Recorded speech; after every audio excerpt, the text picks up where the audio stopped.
Assalamu alaikum friends. In this video you will learn how to share your gig on Android. So let's begin the video. So first of all, make sure that you are connected with your internet. Simply open your Fiverr app which you have installed in your Android.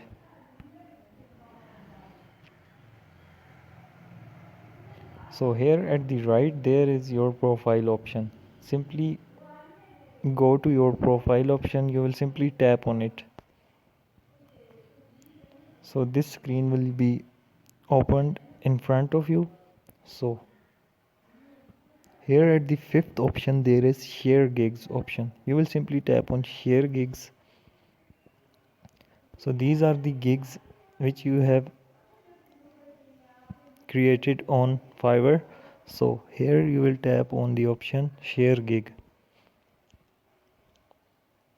So you can copy link and share it. Or you can go to more options. So here is your WhatsApp will be open.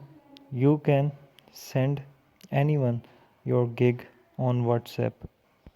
So this is the process of sharing your gig on WhatsApp.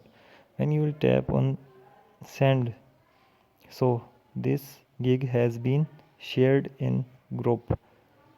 So this is the full process of sharing your gig on uh, WhatsApp or any other app from Android. Thank you. If you like the video, please share and subscribe my channel. Thank you.